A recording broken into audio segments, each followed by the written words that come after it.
这个是全新的 Porsche Taycan GTS， 它的定位是介于 Taycan 4S 跟 Taycan Turbo 之间。截至2023年5月 ，Taycan 从550千起 ，Taycan 4S 从648千起 ，Taycan GTS 从765千起 ，Taycan Turbo 从860千起 ，Taycan Turbo S 从999千起。Taycan GTS 有590 horsepower 和850 Nm。GTS 虽然不是动力数据最强劲的，它的0到100是 3.7 秒 ，Turbo 是 3.2 秒 ，Turbo S 是 2.8 秒，但是它是史上第一款续航里程 WLTP 标准突破500公里，所以它的 EV range 是504个公里。所以所有 Taycan 里面，它目前为止 on paper 它的续航里程是可以走最远的。但我们都知道504是一个数据上，我们实际上你扣掉60-40% 的 reserve 来讲，它还是能够走300到400公里，而且是不需要特别很小心的驾，它都能够走这么远。Porsche Malaysia 为这一台 Taycan GTS 加入了153,072块的附加选项，其中最贵的5个选项分别是25,171块的日照控制全景式玻璃车顶，19,891块的 GTS Interior Package in Carmine Red。16,329块的 Porsche Dynamic Chassis Control PDCC Sport，14,846块的 Porsche Surface Scooter Brake PSCB 刹车盘，还有13,121块的21寸 RS Spider Design 轮圈。GTS stand for Gran Turismo Sport， 所以你看国外一些汽车媒体试驾的 GTS 影片，通常都是 on track， 在赛道上面来试驾。今天我就特别跟 Porsche Malaysia 拿了这台车子来做一个 on road 的 review， 来给大家了解一下这个 Taycan GTS 到底跟普通的 Taycan 有什么分别。那值得一提的就是我过去介绍了4次 Porsche Taycan， 第一次在 Sepang Track， 第二次就是配合 TMB 的这个宣传影片，就跑去单杠充电。第3次呢，就是跟 Shell Malaysia 合作，因为他们有 High Performance 的 Charging Station， 就从 JB 开到去怡保，再从怡保开回来 KL 这样子。所以这一次是我一个比较专注在讲 Taycan 这辆车子的。那关于各种充电的东西，你可以看回去之前介绍 Taycan 的。所以影片开始之前，记得订阅 follow 我的 Instagram account， like 一下 Facebook page。Let's go。一般上 Porsche Malaysia 他们不会去 spec 一个 Gosong spec 的车。I mean 除了 CKD 的 Porsche Cayenne 之外啦，不过那个也是有 Premium Package。所以除了 Premium Package 之外呢，像这个21寸的 RS Spider Design Wheel。是 Matte Black 的，它就是一个附加选项来的。然后里面你看到白色刹车卡钳，也是车主可以自己去选配的。那它搭配的就是 Pirelli P0， 然后这边写着一个 NF0， 也就是 Porsche 认证的轮胎，不是随随便便一个 Pirelli 就可以了的。而且我现在开着这台 Taycan 呢，它是有 Rear Axle Steering， 不过 Rear Axle Steering 后左转向在 Taycan GTS 也是一个 optional， 而不是标配来的。我相信你已经有注意到这个刹车盘是好像一面镜子这样子，因为这个是 Porsche Surface Scooter Brake PSCB， 那它能够降低这个粉尘，而且使用寿命非常的久。Porsche Taycan 基于 J1 平台打造，采用相同平台的车子是 Audi e-tron GT， 我之前已经有拍过那支 video。Taycan 跟 e-tron GT 的轴距都是2900mm，Taycan GTS 也不例外。值得一提就是呢，e-tron GT 和 Taycan 它们都是800V 的电动平台，市面上几乎大部分的电动车都是400V 而已，所以它能够支援高达270 kW 的 DC 快充。像 Porsche Malaysia 最近就刚刚安装了一个350 kW 的 DC 快充站，所以23分钟就可以将它充到80%，所以是非常的快。那我之前已经开过这个相同平台的 e-tron GT， 从 Munich 去到 Negazone， 再从 Munich 去到 Salzburg， 我也开过 Porsche Taycan 从新山去到怡保，再回到 KL 这样子，所以我对这个平台的车子是驾轻就熟，非常有熟悉感。除了行车视野之外呢，动力、刹车、过弯等等，完全是非常的好。它可以说是我目前开过最好开的一个电动车。尤其现在今天这个 GTS 呢是相当高配的车子，所以我等下就来体验看看，驾起来跟普通的 Taycan 有什么不同。市面上这么多 Porsche Taycan， 要怎么分辨这是哪一款 Taycan？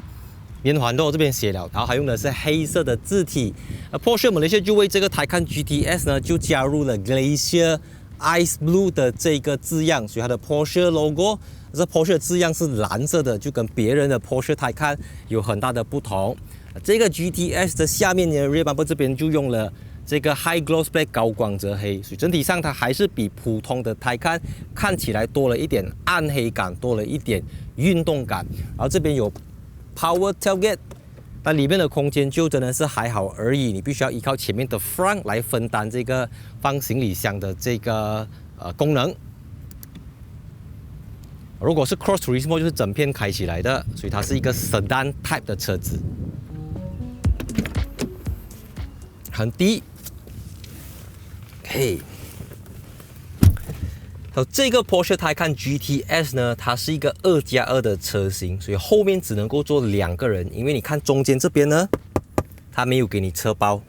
下面也是给你拿来放东西而已，所以是一个4人座车型，但是它标配了 4 zone 的 Climate Control， 2个乘客都可以去选择调整冷气的风扇大小、温度等等，都可以透过中间这块东西去显示。然后你打开过后，没有 USB 的接口，只是2个杯架给你，2个 USB Type-C 的接口就藏在座椅底下。头部空间的话就非常的有限，你看我的头是直接动到车顶了的，因为这个 Porsche Taycan 它不是 Cross Turismo， 也不是 Sport Turismo， 它还是传统的 Grand Turismo 的 Porsche Taycan， 所以如果你要求更好的头部空间、更高的坐姿等等，那个你可以去买 Cross Turismo。那以乘客来讲，我曾经坐在这辆车子走了很长时间，它没有到很舒服，不过算是相当好了的，因为 Adaptive Suspension 可以去选择 Comfort Mode， 所以车子是相当的软了的，不会说硬邦邦，后面乘客坐了不舒服这样子。但是因为电动车呢，因为有这 Instant Torque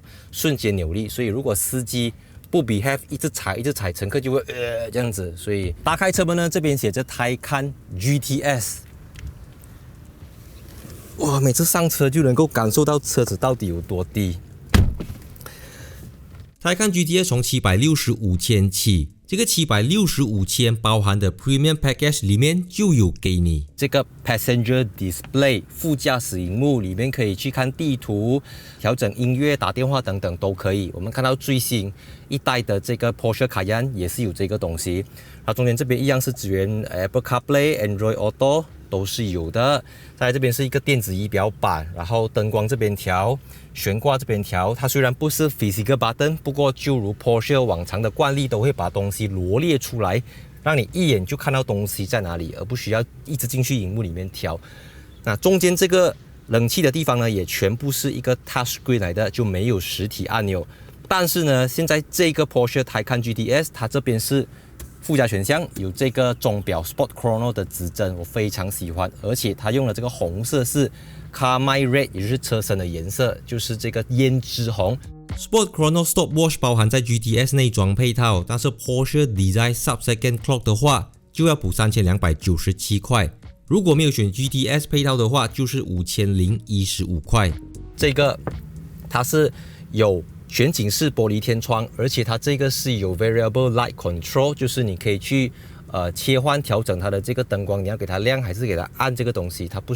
它没有连的啦。你看 e-tron GT 的影片，我有很详细的讲关于这块玻璃它是怎样有几个 layer 几层玻璃去隔热，然后去抗这些 UV 紫外线等等，都是技术含量非常高的一块玻璃天窗。另外的附加选项就是它有14个 High Performance Speaker 的 Bose 高级音响系统。这套710万14个 Speaker 的 Bose 音响价值6741块，1455万21个 Speaker 的 Bose 3D 音响就要给29626块。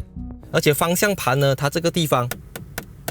它整个是 Carbon Fiber 来的，我刚才驾了一下，我觉得手感非常的不好，因为它整个很高松很空啊。不过 is GTS 强调的是轻量化，那这个车子呢，它就比 4S 轻了150公斤，所以尽可能在一些能够轻的地方就让它去比较轻。注意看，这个材质既不是奥坎塔拉，也不是 Dinamica， 而是 Porsche 专属的 Racetex 材质。这是一种完全不使用真皮的 Microfiber， 跟传统的材料相比，生产这种材料所产生的二氧化碳减少了80%， 所以也可以称之为 Vegan Interior。Taycan GTS 专属的 GTS Interior Package 价值19891块。Taycan Turbo 和 Turbo S 都不提供这个配套。它不只是方向盘用 Racetex， 中央扶手用 Racetex， 驾驶座用 Racetex， 连后座也是用 Racetex。强调绿色环保，同时充满了赛车的氛围，这个就是 Taycan GTS 与众不同的地方。Sport Plus，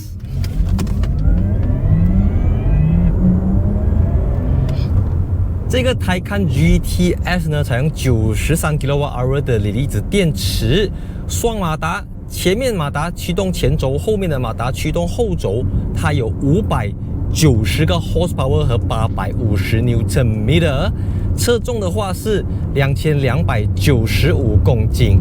但850 Nm 你放在汽油引擎、柴油引擎都已经非常的惊人，更何况它的850是 instant torque 来的，就是瞬间扭力，它不需要靠变速箱，而不是 PDK， 不是 CVT， 不是各种的这些变速箱去勾它，它不需要，你只要轻轻的一点。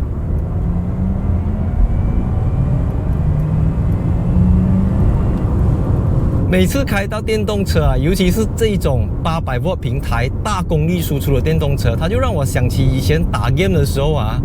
好像有一种东西叫金手指啊，就是你输入一个 cheat code 过后呢，你就可以无限复活。所以Taycan就给我这个感觉。那作为一个 GTS 呢 ，Porsche 就为它加入了 Porsche Electric Sport Sound 的这个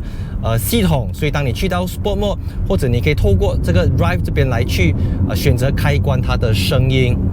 那我们再回去 Normal Mode， 还是有一点点声音，不过不是很明显。所以在 Normal Mode 底下呢，你可以去选择你的 Drive Mode， 你要很多个模式给你调整。然后你的悬挂你可以选择 Normal Sport 跟 Sport Plus， 因为它有 PDCC 运动化的这个功能。然后 Chassis Level 你可以选择 Low， 然后再跟它升高这样子。不过当你跑高速的时候，悬挂是不能升高的，那个纯粹是给你在 Low Speed 的时候，然后可能过一些bump过不到的时候。再来它还有 Recuperation 的功能，就是你打开过后，它有点类似 One Pedal Mode 这样子，就是你不需要踩刹车，你只要松开你的这个 Throttle Pedal， 它就会自己跟你 Brake 这样子。所以在 Highway 这个 Porsche Taycan 驾起来真的是非常舒服，不管我在德国开还是我在 Malaysia 开，这个 e-tron GT、RS e-tron GT、Porsche Taycan、Taycan 4S、Taycan Turbo 等等，都是非常舒服的一辆车。我可以讲它是 best of the best， 你找不到一辆车子在 Highway 可以开这么稳、这么安静，然后讲到动力真的是一触即发，嘣一声就来了，没有 lag，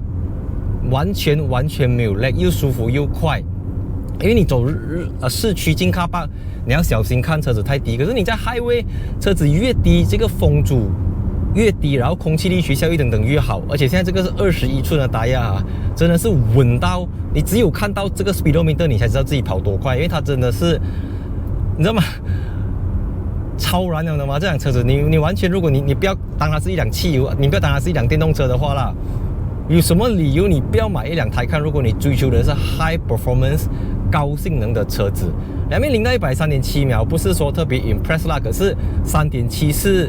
on paper 罢了。好像我之前在德国驾e-tron GT 的时候，实际我们测出来的东西呢，都是比它上面给到的还要快。因为我过去已经介绍过太多次 Porsche Taycan 了，从 Sepang Track 包括它的兄弟车款，所以我们这次就来玩一点新鲜的，我就开 Porsche Taycan 来上一上云顶山路。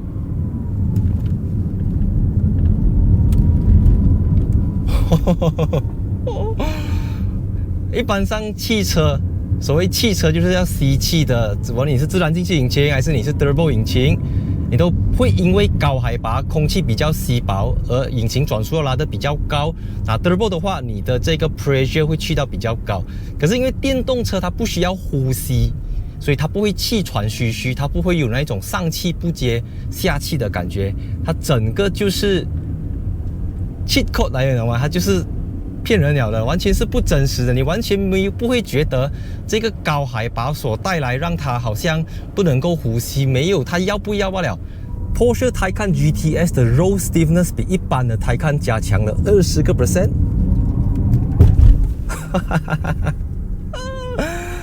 这个 Electric All-Wheel Drive System 真的是很强，传统汽油车都是透过传动轴、差速器来去分配它的这个扭矩，可是因为电动车呢，它没有掉这些东西，所有都是由电脑精准的来计算后轮要几多，前轮要几多。那Taycan GTS 呢，它将更多的动力输往后轮，就是更加趋向一个 rear wheel drive 的 Porsche Taycan。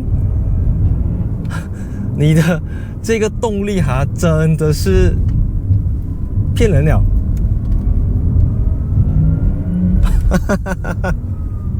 它已经不是 horsepower， 不是 Newton meter 了，懂吗？你好像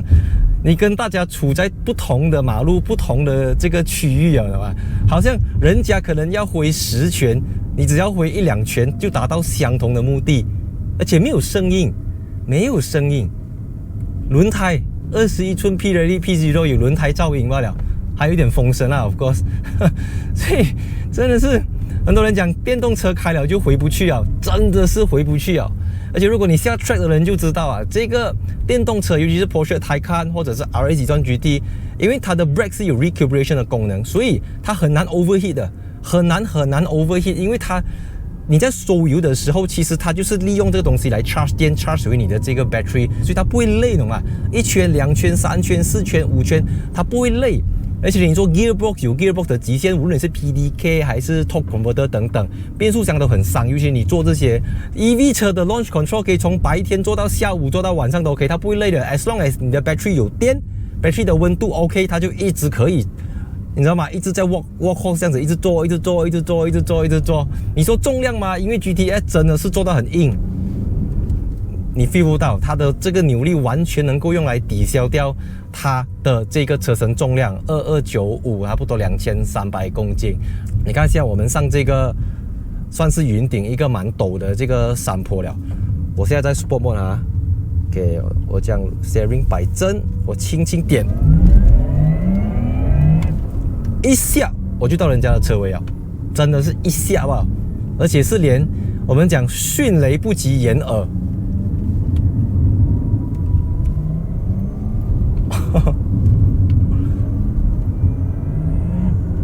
哇，电子游戏啊，有 under 吗？没有 understeer。brake，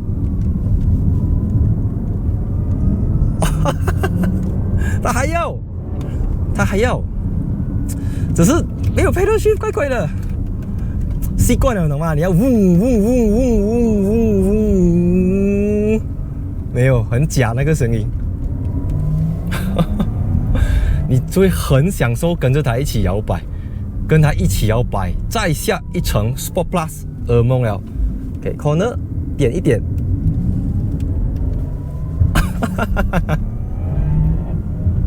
这是很低啊，一点半币哦，你就很气 K， 真的是很气 K。但是我不懂啊，我觉得如果上来云顶的话，可能我们试到这个Cross Turismo 会比较适合，因为云顶的路啊，它不是这么，它还算蛮弹跳下的啦，所以，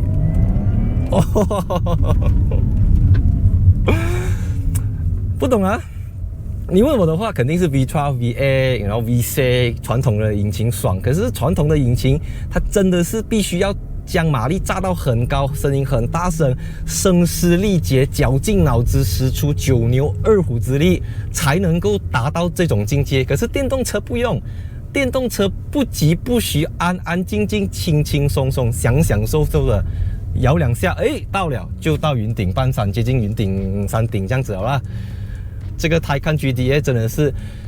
尽可能的让这辆车子在舒服的同时，给它满满的 sportiness。当然，这个很依靠 spec 啦，里面轮圈、刹车系统、这个底盘悬挂、Air suspension 等等，它都做到恰到好处。希望大家喜欢今天这集影片 ，and 还没订阅频道的朋友记得订阅我的频道，也欢迎 follow Instagram account， like 一下 Facebook page，and see you in my next video。3、2、1 cut。我刚才在国栋加油的时候，电池是60% 左右。那我一直下，这个电池就一直加，因为我下坡我一直踩刹车，然后车子自己会去帮它 recuperation， 去帮车子充电。所以它一边走一边充电的话，你看我现在下到来这边，我的电池增加了4%。你驾汽油车是不可能会出现这样子的事情的。你看自己给我充电。它 self charging 啊，因为它利用轮子滚动的扭力帮电池充电，所以电动车你只要能够上到山，你就一定能够下山，哪怕上面没有充电站都好了，因为你就利用这个地心引力来帮你的电池充电。那就是这个东西不是电动车啦，我之前在驾 BMW 或者 Volvo 的 BHEV 的时候我就试过了，可是 BHEV 电池小嘛，就是11 kW、9个 kW， 或者现在新的20多个 kW， 它90多个 kW。你从国栋家要到公巴的那个多，你的电池一定是增加的。我讲一定是像我这样子的，你看我没有踩 brake， 我没有踩 brake， 它自己侦测到下坡了，它自己会跟你打来收着这样子啦，所以非常轻松，完全没有 range anxiety。I mean， Taycan 不是拿来省电的啦，不是讲拿来，可是因为它强调的是续航里程，所以你就可以开这辆车子。现在马来西亚有 Shell 的 High Performance Charger。从新山到槟城怡保完全没有问题，而且大概20分钟左右你就可以搞定了。你去上个厕所，买一杯咖啡 ，Costa 也好 ，Starbucks 也好，奶茶也好，时间就过了，就很快了呀。